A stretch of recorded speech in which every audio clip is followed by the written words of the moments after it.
கர்த்தருக்கு பிரியமானவர்களே, இந்த பரிசுத்த ஓய்வு நாளில் ஒரு முறை கூட உங்களை சந்திப்பதில் எங்களுக்கு மிகுந்த மகிழ்ச்சி. போன ஒவ்வொரு வாரமும் இப்படியாக நம் தேவனுடைய சமூகத்தில் கடந்து வந்து தேவனை துதிக்க, ஸ்தோத்திரிக்க, தேவனை ஆராதிக்க, அவரை மகிமைப்படுத்த தேவன் கொடுத்த இந்த பெரிதான பாக்கியத்துக்காக நம்ம நன்றி செலுத்த கடமைப்பட்டவர்களாக இருக்கிறோம். கடந்த வாரம் முழுவதும் நம்மை கண்மணிகளை போல் பாதுகாத்து இந்த நாளில் அவருடைய சமூகத்தில் கொண்டு வந்து அவரை நோக்கி பார்க்க முடியாக, அவரை நினைத்து துதிக்க முடியாக, அவருக்குரிய துதியும் கனத்தை மகிமை செலுத்த முடியாக தேவன் இந்த நாளை இந்த தருணத்தை கொடுத்திருக்கிறார்.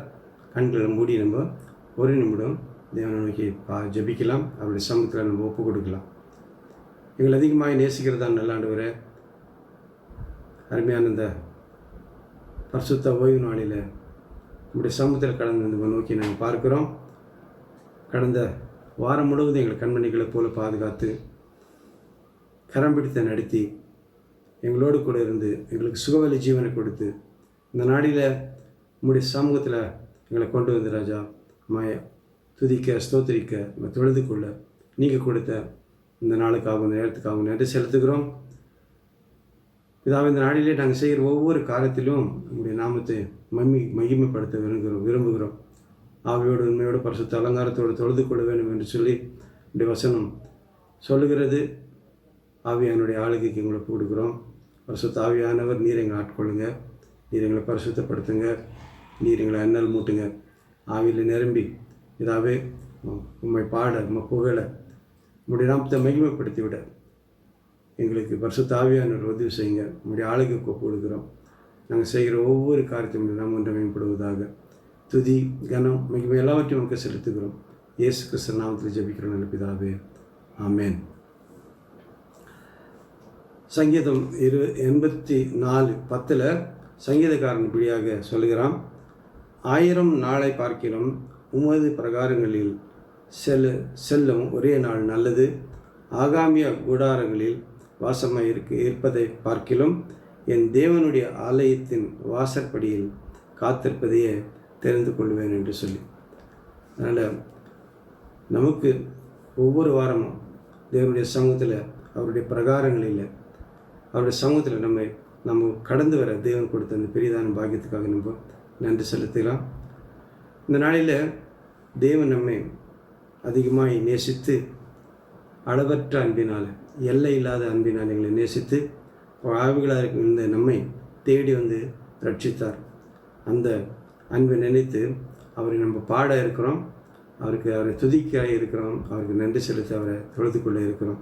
அதனால் முதலாவதாக எல்லையற்ற அன்பினாலே என்னை அழைத்தார் என்று சொல்லி அந்த பாடலை பாடி தேவனுடைய நாமத்தை நம்ம மகிமைப்படுத்தலாம்.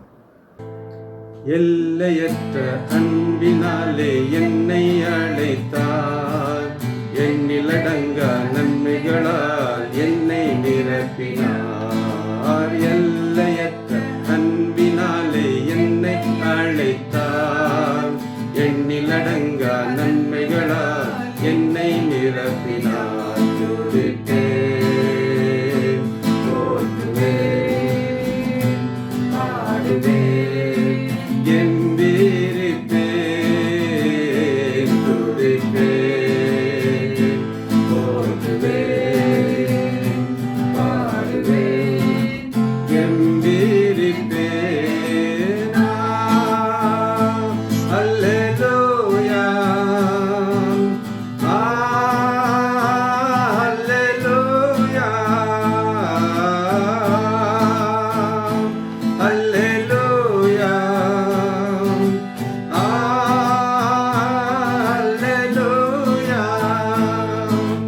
நீர் செய்த நன்மைகள் ஒவ்வொன்றை எண்ணி நித்தமும் உம்மை நான் துதித்திடுவேன்.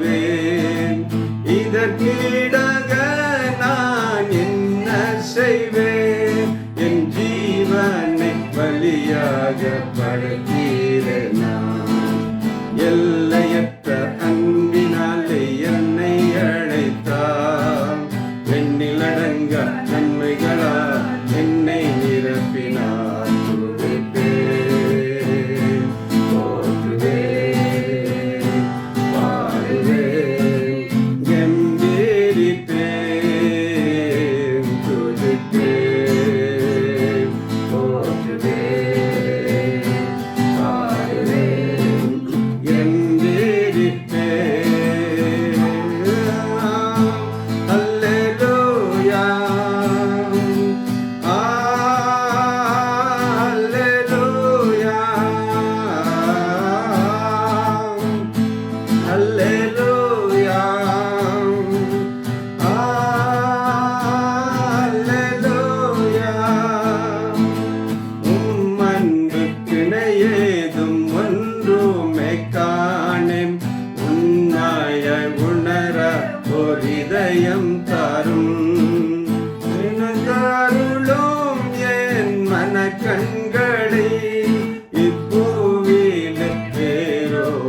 எம்பேரிப்பே.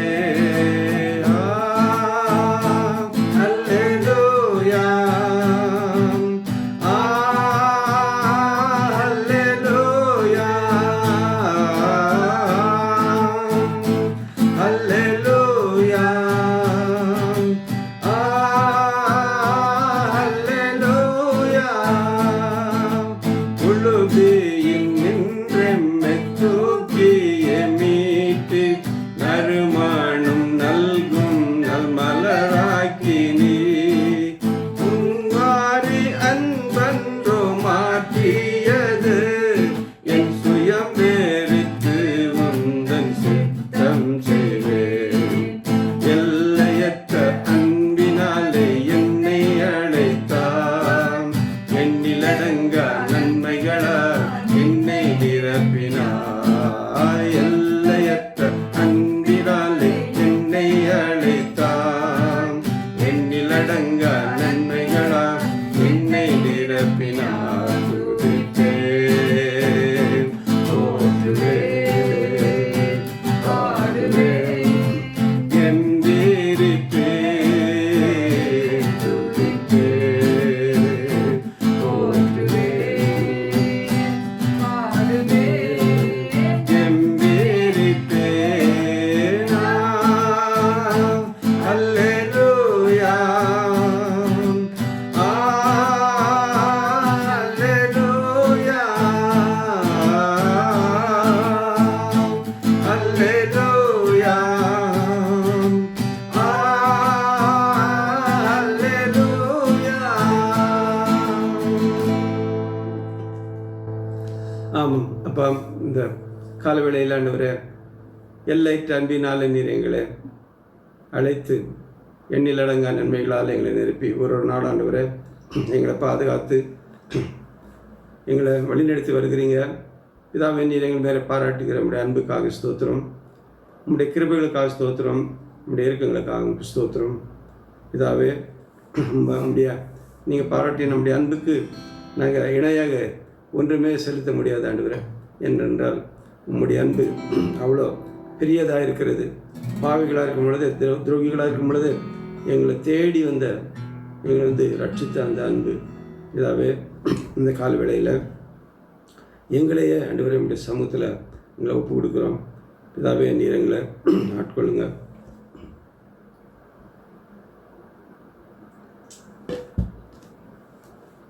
நீர் எங்களை வழி நடத்துங்கப்பா. மூக்குரிய துதியும் கருத்தி பைக்குமே செலுத்துகிறோம். கர்த்தர் பிரியமானவர்களே, இந்த வாய்களை திறந்து ஒரு நிமிடம் கர்த்தர் நம்முடைய வாழ்க்கையில் செய்த நன்மைகளை நம்ம நினைத்து பார்க்கலாம். அவருடைய அன்புக்காக, அவருடைய செய்த நன்மைகளுக்காக கடந்த வாரம் முழுவதும் நம்மோடு கூட இருந்து கண்மணிகள் போல காத்த அவருடைய கிருபைகளுக்காக தேவனுக்கு நன்றி செலுத்தலாம். ஒரு நிமிடம் வாய்களை திறந்து தேவனை துதிக்கலாம், தேவனை ஸ்தோத்திரிக்கலாம். ஹல்லேலூயா. நன்றி பிதாவே. ஆண்டவரே, கடந்த வாரம் முழுவதும் அப்பா எங்களை கண்மணிகளை போல பாதுகாத்து எங்களை ஆண்டவரே எல்லையற்ற அன்பினாலே எங்களை பிதாவே நிறைத்து, பிதாவே எண்ணில் அடங்கா நன்மைகளால் எங்களை நிரப்பி உங்களுடைய கிருபைகளால் இறுக்கங்களால் கூடி சுற்றி எங்களை நடத்தி வந்திருக்கிறீங்க.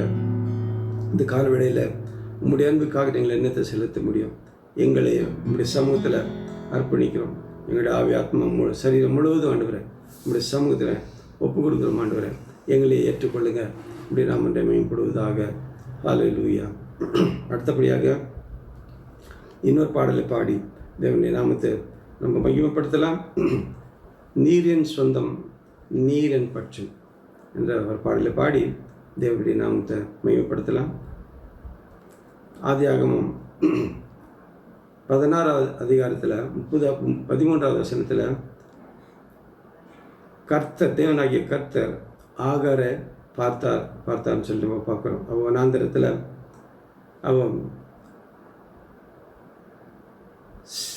சாராய் அவளை வீட்டிலேருந்து துரத்தின பிறகு வனாந்தரத்தில் நடந்து கொண்டு போயிருக்கிறார். அப்பொழுது தேவனுடைய தூதன் அவளை சந்தித்து அவள் திருப்பி போக சொல்லுகிறான்.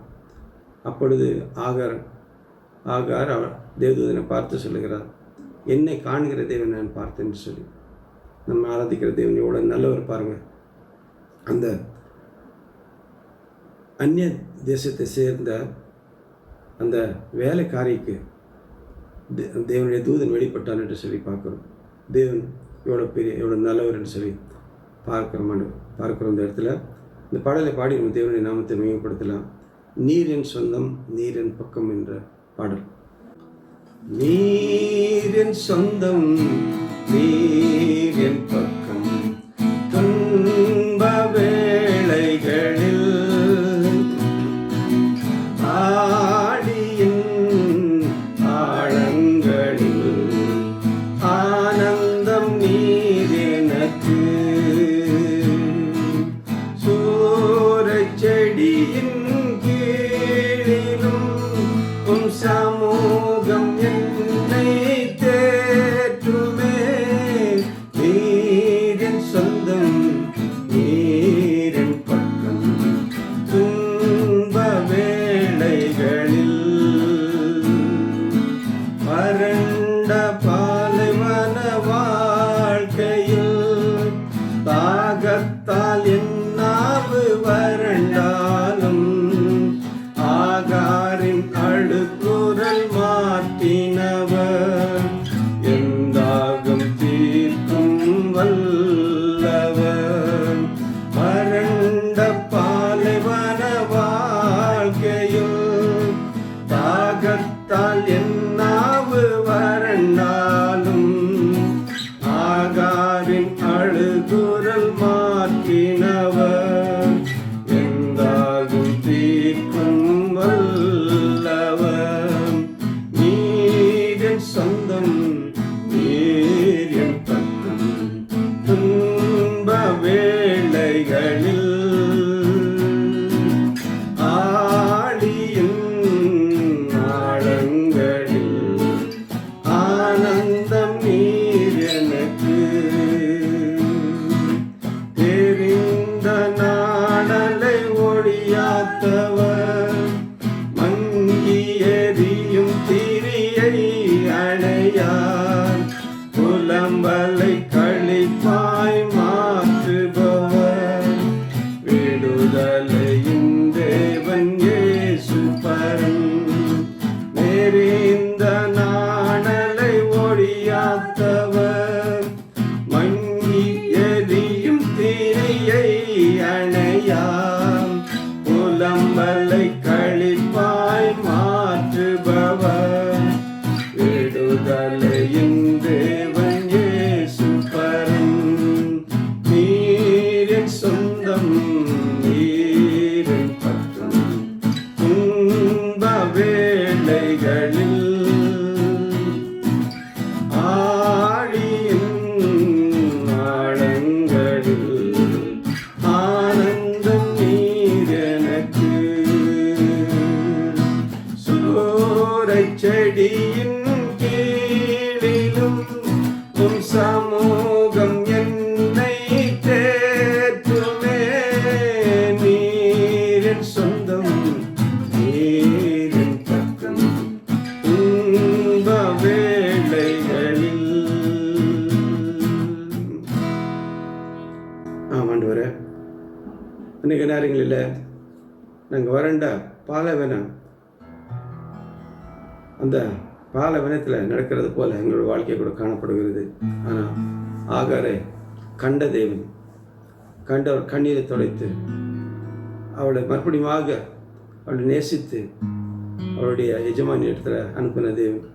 இதாவே இந்த காலவேளையில் ஆகாரனுடைய அழுகுரலை மாற்றி இதாவே அவளுடைய தாக்கத்தை தீர்த்தீங்க. அப்படியாகவே உங்களுடைய இந்த நாளிலே கூட ஆண்டவரே, ஆகார கண்ணீரை நீங்கள் மாற்றினவர், எங்களுடைய கண்ணீர்களை மாற்ற நீங்கள் நல்லவராக இருக்கிறீங்க. ஆமாண்டவரே, அது மாத்திரமில்லை, நீங்கள் புலம்பலை ஆனந்த கலப்பாய் மாற்றுகிற தேவன். அதாவது இந்த காலவேளையில் இதாவே இப்படி நாமத்தை வாழ்த்துக்கிறோம், இப்படி நாமத்தை மகிமைப்படுத்துகிறோம், இப்படி நாமத்தை பிரஸ்தாபப்படுத்துகிறோம். முக்குரிய துதியும் கனத்தி மகிமை நாங்கள் செலுத்துகிறோம். ஆண்டவரே அப்பா, நீர் எங்கள் மேலே பாராட்டி உடைய அன்பு பெரியது, உடைய இறக்கம் பெரியது, உடைய தயவு பெரியது. இதாவே உம்முடைய அன்புக்கு ஒருபோதும் தகுதி உள்ளவர்கள் அல்ல. உம்முடைய அப்பா கிருபையினால் இம்மட்டும் எங்களை நேசித்தீர்.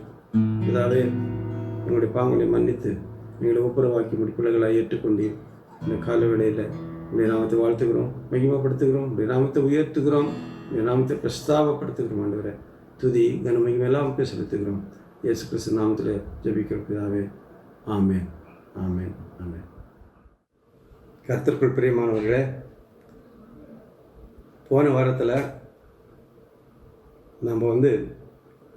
நம்ம ஆராதிக்கிற தேவன் சிறுமைப்பட்டவர்களை, எளியவர்களை, விதவைகளை, சமுதாயத்தினால் ஒதுக்கப்பட்டவர்களை அவர் ஆதரிக்கிற தேவன், அவர்களை விசாரிக்கிற தேவன், அவர்களை போஷிக்கிற தேவன் என்று சொல்லி நம்ம பார்த்தோம். அதே போல் தேவனுடைய ஜனங்களாகிய நாம் கூட அப்படியாகவே இப்படிப்பட்ட ஜனங்களுக்கு நம்மால் முடிந்த உதவியை அவர்களுக்கு செய்யணும். நம்ம அவர் மேலே கரிசனையுள்ளவர்களாக இருக்கணும், அவர்களுக்கு உதவி செய்யணும் என்று சொல்லி நம்ம பார்த்தோம். அப்படியாக செய்யும்போது கர்த்தர் நம்மை நீதிமான்கள் என்று அழைக்கிறார். அவர் சொல்லுகிறார், இதோ உங்களுக்கென்று ஆயத்தப்படுத்துகிற அந்த நித்திய ஜீவனை சுதந்திரத்துக் கொள்ளுங்க என்று சொல்லி அவர் சொல்லதை நம்ம பார்த்தோம். அது மாத்திரமில்ல, இப்படிப்பட்ட மக்களுக்கு நம்ம உதவி செய்யும்போது, கொடுக்கும்போது கர்த்தர் நம்மை பார்த்து சொல்லுகிறார், நீங்கள் அவர்களுக்கு கொடுக்கல, அது நீங்கள் எனக்கு கொடுத்தீங்க. அப்போ நீங்கள் எனக்கு கொடுக்கும்போது மறுபடியும் நான் அதை உங்களுக்கு திருப்பி கொடுப்பேன் என்று சொல்லி கர்த்தர் சொன்னார். இதை நம்ம தியானித்தோம். அது நம்முடைய வாழ்க்கைக்கு பிரயோஜனமாக இருந்திருக்கும் என்று சொல்லி நான் விசுவாசிக்கிறேன். பரிசுத்த ஆவியானவர் அப்படியாக செய்ய நம்மை தூண்டி இருப்பார் என்று சொல்லி நான் விசுவாசிக்கிறேன். இந்த நாளில் கூட நான் ஜெபித்து கொண்டிருந்தேன். இந்த நாளில் இதை குறித்து நான் பேச வேண்டும் என்று சொல்லி தேவ ஆவியானவர் என்னுடைய உள்ளத்தில் போட்ட இந்த காரியத்தை அந்த காலவேளையில் மத்தியில் நாங்கள் பகிர்ந்து கொள்ள விரும்புகிறேன்.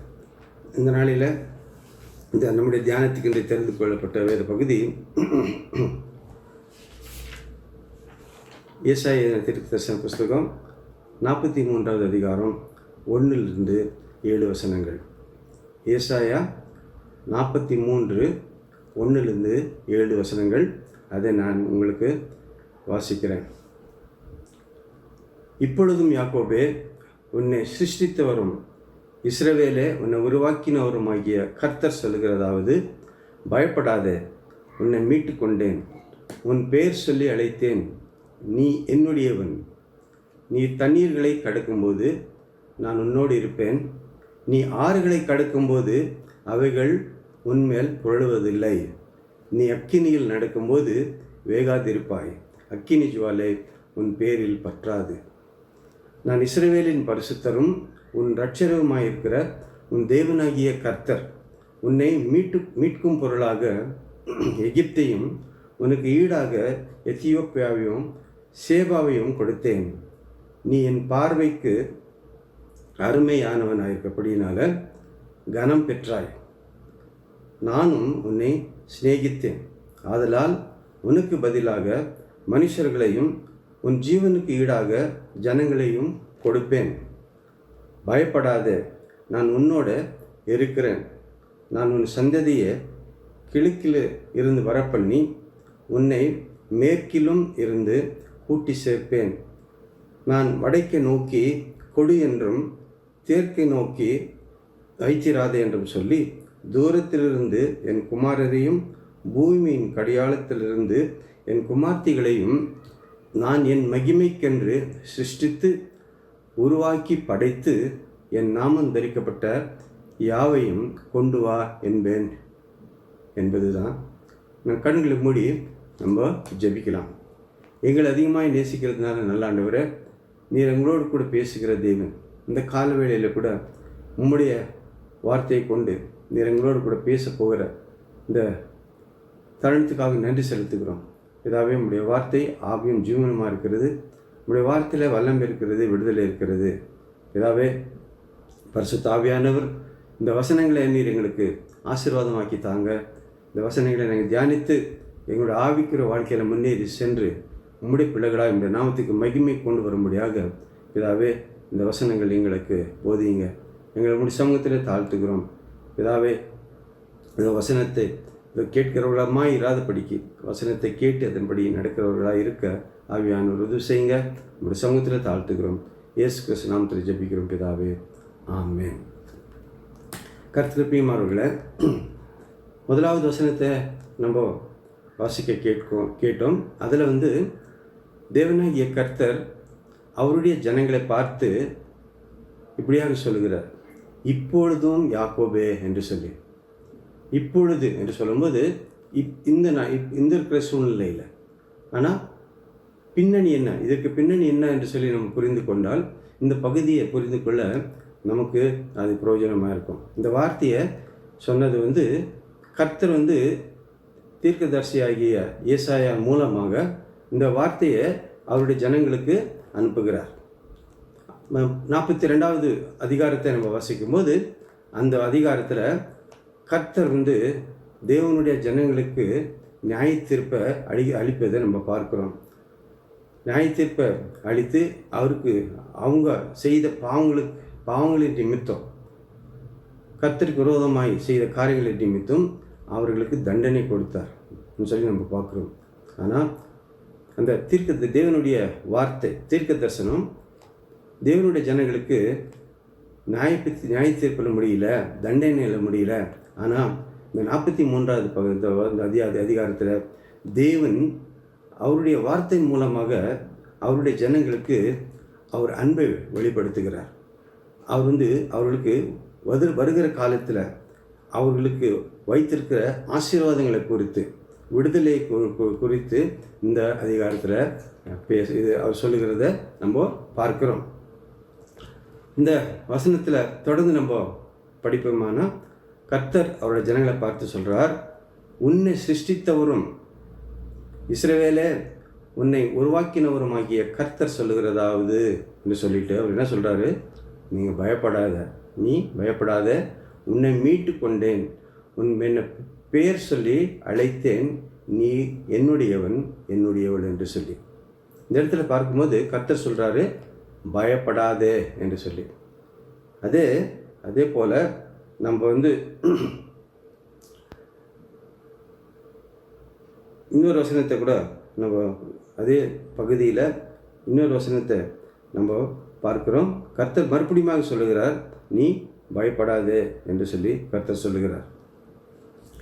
எதுக்காக அவங்க பயப்பட்டார்கள், என்ன பயம் அவர்களுக்கு அப்படின்னு சொல்லி பார்க்கும்போது, தேவனுடைய ஜனங்க தேவனுக்கு கீழ்ப்படியாத, அவருடைய கட்டளைகளை கற்பனைகளை கை கொண்டு நடக்காத, அவர் அவருக்கு பிரியமான வாழ்க்கையை வாழாதபடிக்கு, அவர் கனப்படுத்தாதபடிக்கு, அவர்கள் வேண்டும் என்று சொல்லி அவங்க செய்கிறது தவறான காரியம், பாவமான காரியம் என்று சொல்லி அறிந்திருந்தும் கூட தேவனுக்கு விரோதமாய் எழுப்பினாங்க.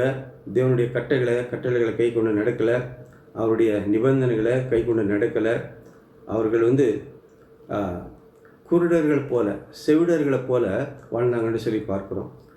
தேவனால் தேர்ந்தெடுக்கப்பட்டு உடன்படிக்கையின் ஜனங்களாக இருந்தும் கூட விசேஷித்த ஒரு ஆசீர்வாதம் அவங்க படைத்தவர்களாக இருந்தாங்க.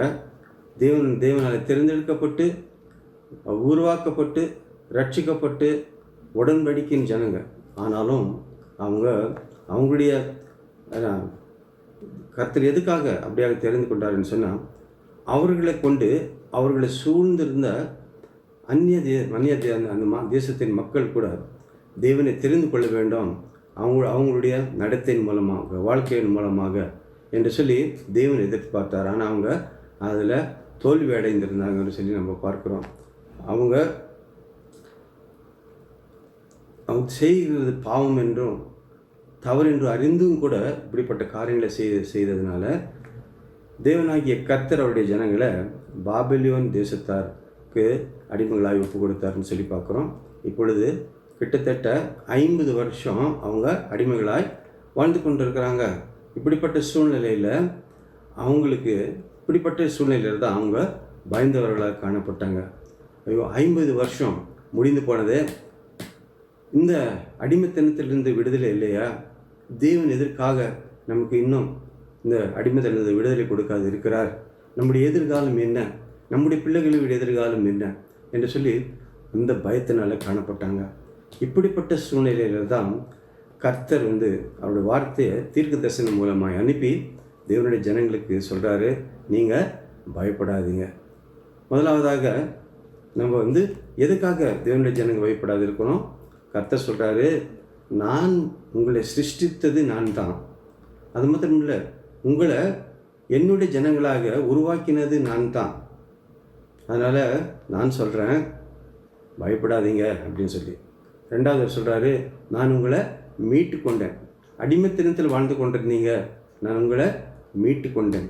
என்னுடைய பலத்த கருத்தினால உங்களை எகிப்திலிருந்து நீங்கள் அடிமைத்தனத்தின் வாழ்க்கையிலிருந்து நான் உங்களை மீட்டு கொண்டேன். மாத்திரம் உங்களை பேர் சொல்லி அழைத்திருக்கிறேன். அதனால் நீங்கள் என்னுடையவள், என்னுடையவன் சொல்லி கர்த்தர் சொல்லுகிறார். அதனால் எதுக்காக அவங்க பயப்படக்கூடாது? அவங்க அடிமைத்தனத்தில் தான் வாழ்ந்து கொண்டிருக்கிறாங்க. நான் ஒரு சூழ்நிலையை பார்த்தா ஒரு பயத்தை கொண்டு வருகிற ஏதோ சூழ்நிலை, ஒரு வாழ்க்கை. ஆனாலும் கர்த்தர் சொல்கிறாரு, இப்படிப்பட்ட சூழ்நிலை இருந்தாலும் கூட நீங்கள் பயப்படாதீங்க அப்படின்னு சொல்கிறாரு. உங்களை நான் மீட்டு கொண்டிருக்கிறேன் அப்படி சொல்கிறாரு. அதனால் நான் உங்களை பேர் சொல்லி அழைத்திருக்கிறேன், நீங்கள் என்னுடையவள் நான் என்று சொல்லி என்னுடையவன் என்று சொல்லி கர்த்தர் சொல்லுகிறார். அதே போல தான் கர்த்தர் பிரியமானவர்களை, இந்த செய்தியை கேட்டுக்கொண்டிருக்கிற நீங்களும் நானும் கர்த்தரால் தேர்ந்தெடுக்கப்பட்ட ஜனம், அவரால் உருவாக்கப்பட்ட ஜனம், அவரால் மீட்டு கொண்ட ஜனங்க. கர்த்தர் எப்படியாக நம்ம மீட்டு கொண்டார்? ஒரு நாளில் தேவன் அறியாதவர்களாக நம்ம இருந்தோம், பாவத்தில் வாழ்ந்து கொண்டிருந்தோம். தேவன் அவருடைய ஒரே பேரான குமாரன் இயேசு கிறிஸ்துவை நமக்காக தந்தரளி நம்மில் இவ்வளவாக அன்பு கூர்ந்து நம்மை மீட்டு கொண்டார் என்று சொல்லி நம்ம பார்க்குறோம். அது மாத்திரமில்லை, தேவன் உங்களையும் என்னையும் பேர் சொல்லி அழைத்திருக்கிறார்.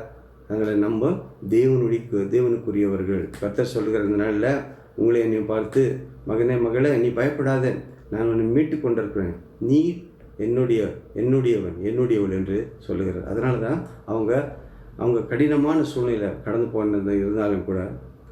போய் கொண்டிருந்தாலும் கூட அவங்க பயப்பட தேவையில்லைன்னு சொல்லி கர்த்தர் சொல்லுகிறார். இந்த வேதாகமத்தை வாசிக்கும்போது இந்த பயப்படாது என்கிற வார்த்தை 42 தரம் இந்த வேதாகமத்தில் அது வருகிறத நம்ம பார்க்குறோம். அடிக்கடி வேதாகமத்தில் தேவன் அவருடைய ஜனங்களை பார்த்து சொல்லுகிறார், பயப்படாது என்று சொல்லி.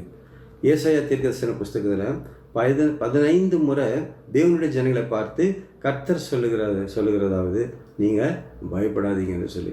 அதனால் முதலாவதாக நம்ம பார்த்தோம், தேவன் அவருடைய ஜனங்களை பார்த்து சொல்லுகிறார், பயப்படாதுன்னு சொல்லி. ரெண்டாவதாக இந்த வசித்த பகுதியில் நம்ம பார்க்குறோம், அவங்க பயப்படுகிற தேவையில்லை. ஏன் என்று சொன்னால், இப்பொழுது அவங்க இருக்கிற சூழ்நிலை தண்ணீர்களை கடந்து போகிற ஒரு சூழ்நிலை. 2வது வசனத்தில் கர்த்தர் சொல்கிறாரு, நீ தண்ணீர்களை கடக்கும்போது நான் உன்னோடு இருப்பேன், நீ ஆறுகளை கடக்கும்போது அவைகள் உன் மேலே புரளுவதில்லை, நீ அக்கினியில் நடக்கும்போது வேகாதிருப்பாய், அக்கினி ஜுவாலை உன் பேரில் பற்றாது என்று சொல்லுகிறார். ரெண்டாவதாக எதுக்காக அவங்க பயப்படாது இருக்கணும்னு சொல்லி கர்த்தர் விரும்புகிறார் என்று சொன்னால், அவர் சொல்கிறாரு, நீ இப்பொழுது நீங்கள் வாழ்ந்து கொண்டிருக்கிற சூழ்நிலை ஒருவேளை தண்ணீர்கள் மத்தியில் கடந்து போகிற ஒரு சூழ்நிலையாக இருக்கலாம். ஆறுகளை கடந்து போகிறது போல உங்களோட வாழ்க்கை இப்பொழுது இருக்கலாம். அது மாத்திரமில்லை, அக்கினியில் நடந்து போகிற ஒரு சூழ்நிலை இருக்கலாம். அதனால கூட கர்த்தர் சொல்கிறாரு, நீங்கள் பயப்படாதீங்க. ஏன்னு சொன்னால் நான் உங்களோடு கூட இருக்கிறேன்னு சொல்லுகிறாரு. ஹல்லேலூயா, பிரைஸ் தி லார்ட். கர்த்தருக்கு பிரியமானவர்களே, ஒருவேளை இந்த நாளில், இந்த கால வேளையில் நீங்கள் அவரோட தண்ணீர்கள் மத்தியில் கடந்து போகிற ஒரு சூழ்நிலை நீங்கள் இருக்கலாம். ஆறுகள் மத்தியில் ஒருவேளை அடித்து போய்கொண்டு, என்னோடய வாழ்க்கை அந்த ஆறில் சிக்கி கொண்டு அடித்து போகிறது போல ஒருவேளை நம்முடைய சூழ்நிலை இருக்கலாம்.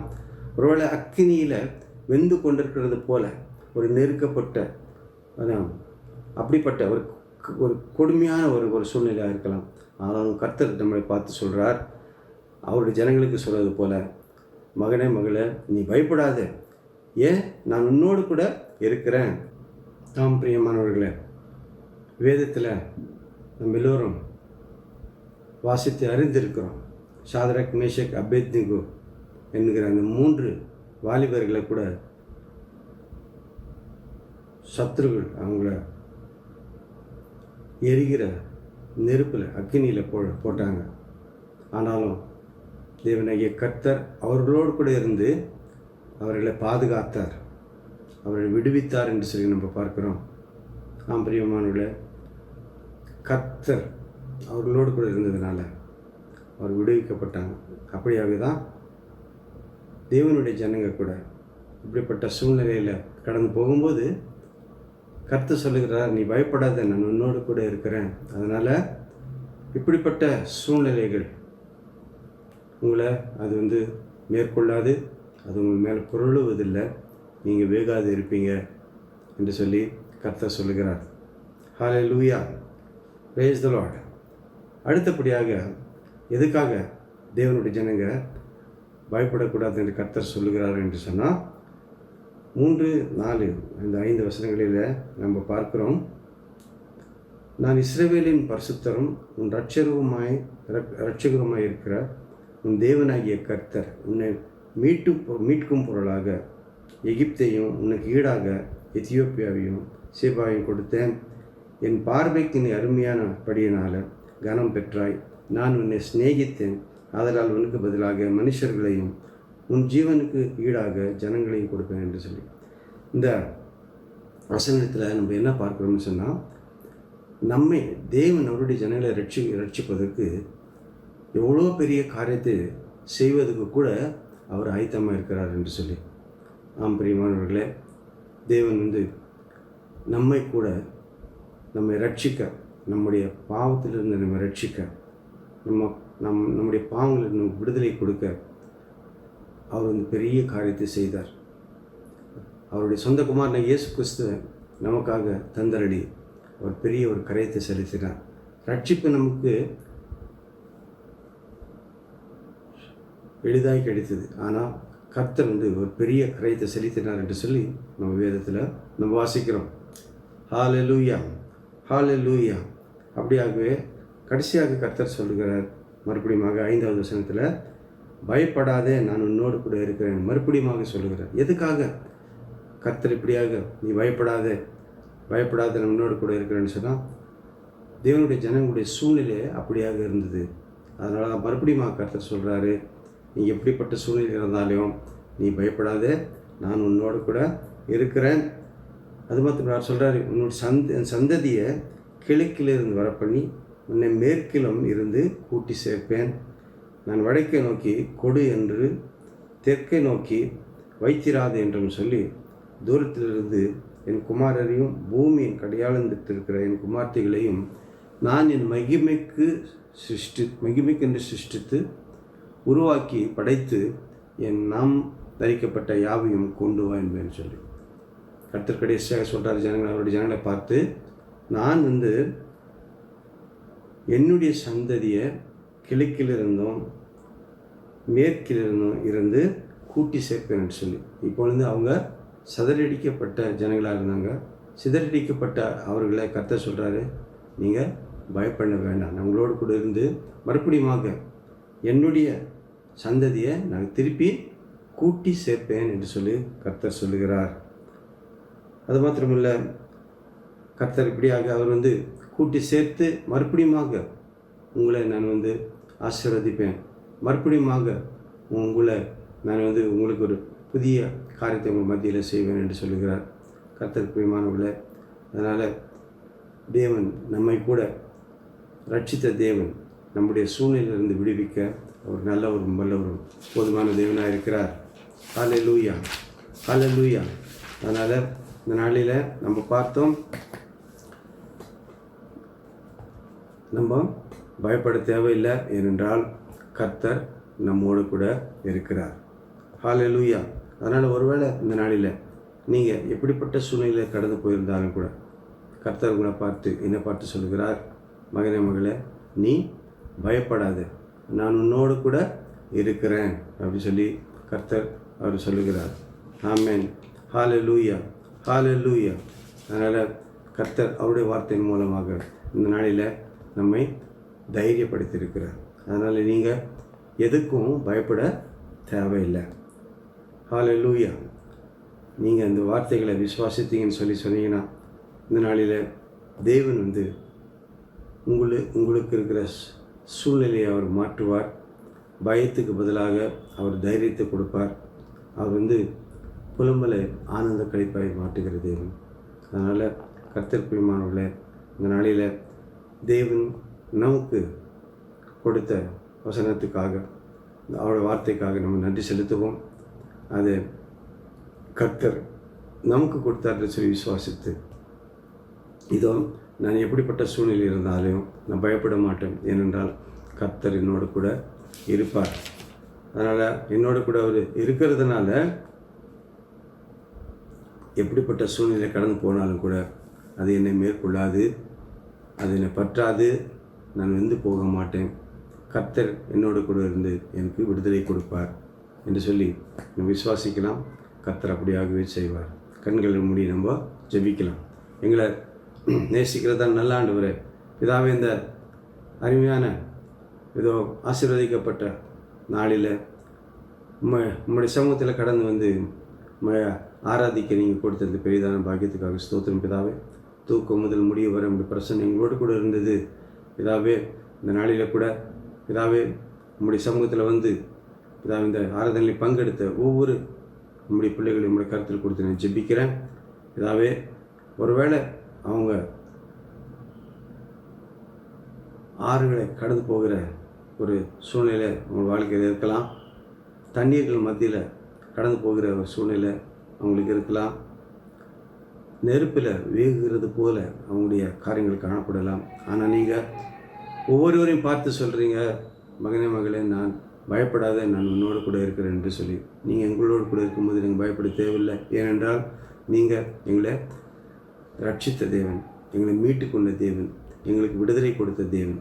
அதனால் இதாவே அப்பா, நாங்கள் உண்மையில் விசுவாசம் வைக்கிறோம் ஆண்டவரே. நன்றி அப்பா. நீங்கள் சொன்ன வார்த்தையின்படி, தீர்க்க தரிசனத்தின்படி உங்களுடைய ஜனங்களுக்கு விடுதலை கொடுத்து அவங்களை மீட்டு கொண்டீங்கன்னு சொல்லி நாங்கள் பார்க்குறோம்.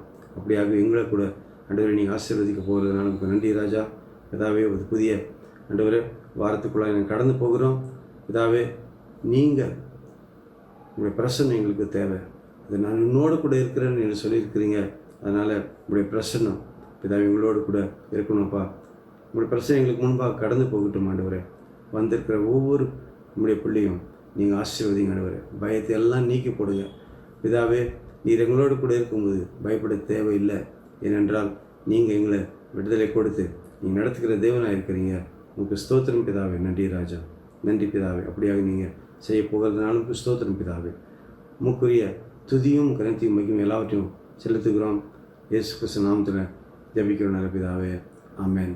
நம்முடைய கர்த்தராகிய இயேசு கிறிஸ்துவின் கிருபையும் பிதாவானுடைய அன்பும் பரிசுத்த ஆவியினுடைய அந்யோன்ய ஐக்கியமும் வந்திருக்கிற நம்மோடு கூட தடைப்பட்ட ஜனங்களோடு கூட இன்றும் என்றும் சதாகாலம் இருப்பதாக. ஆமென், ஆமென், ஆமென். ஹல்லேலூயா, ஹல்லேலூயா. Praise the lord. கர்த்தர் உங்களை ஆசீர்வதிப்பாராக.